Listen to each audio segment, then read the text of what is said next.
At 2:17 a.m., deep inside Russian territory, Ukraine executed one of the most technically sophisticated airbase penetrations of the war. Not by brute force, but by exploiting doctrine, radar physics, and human reaction time.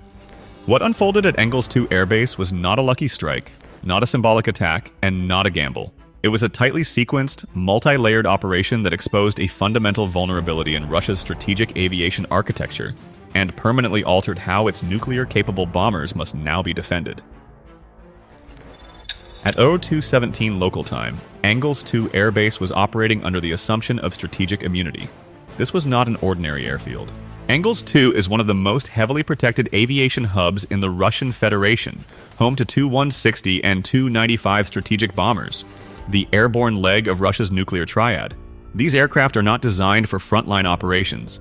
They exist to project deterrence, to launch long-range cruise missiles from protected airspace, and to remain untouchable. One of those aircraft was sitting exposed on the northern hardstand, a Tu-160M, the latest modernization variant of Russia's most expensive bomber. This airframe had recently been in transit and had sustained damage during an earlier Ukrainian strike against a Russian transport convoy. The damage did not destroy the aircraft, but it was sufficient to force an unscheduled stop at Engels-2 for emergency repair.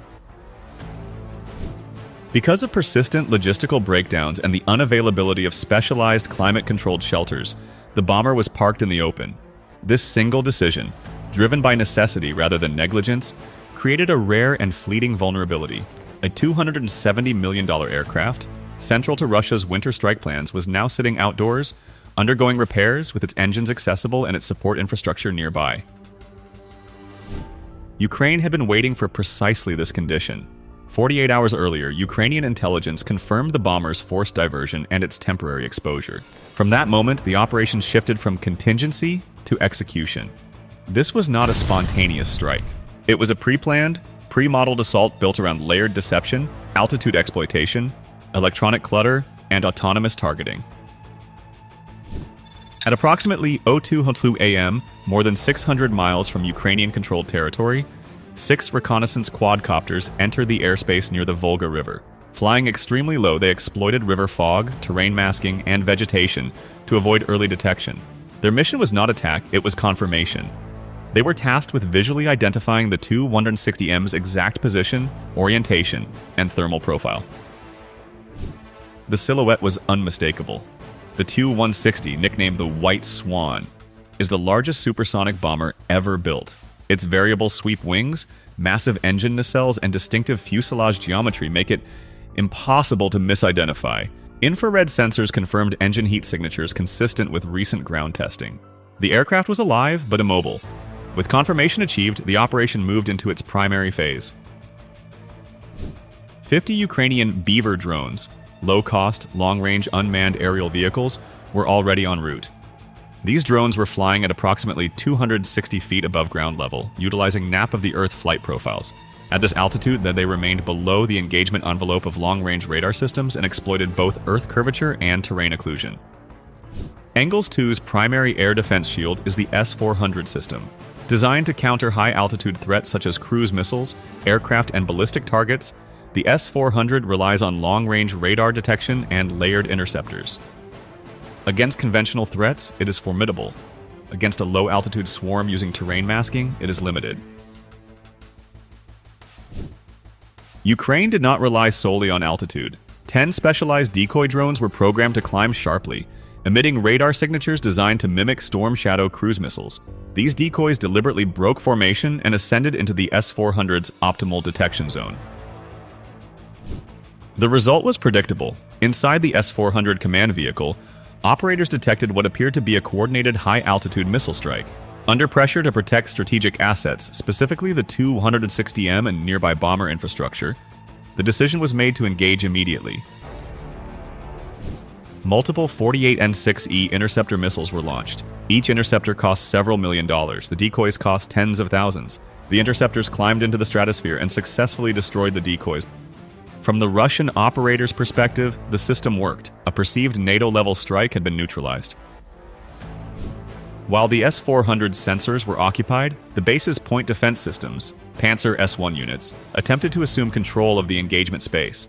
The Panzer is designed to counter drone swarms using rapid-fire 30mm cannons and short-range missiles. On paper, it can track hundreds of targets simultaneously. In reality, the environment was hostile to its sensors. The Volga River produced radar clutter. Residual electronic noise from the destroyed decoys saturated the spectrum. For approximately 45 seconds, the Panzer fire control system struggled to discriminate between genuine targets, environmental interference, and false returns. Compounding the issue, the decoy drones were programmed to simulate a high-altitude terminal dive. Panzer crews, following doctrine that prioritizes bomber protection, elevated their turrets upward to counter an imagined descending strike. This created an opening. At ground level, 4 Ukrainian special operations personnel were positioned roughly 400 yards from the Tu-160M. Their presence was unknown to Russian forces. These operatives were equipped with avionics bypass data and a portable engine starter unit. Their mission was contingency-based. If security conditions allowed, they would attempt to initiate engine start and exfiltrate the aircraft. For several minutes, the opportunity appeared real. Base guards were focused skyward. Air defense crews were engaged. The bomber itself was momentarily unattended. However, Engels-2 maintains internal security layers independent of air defense systems. A perimeter condition red alarm, distinct from air raid warnings, was triggered. This activated the base's quick reaction force. 3 Tiger armored vehicles immediately moved toward the hard stand. At that moment, the aircraft seizure option was terminated.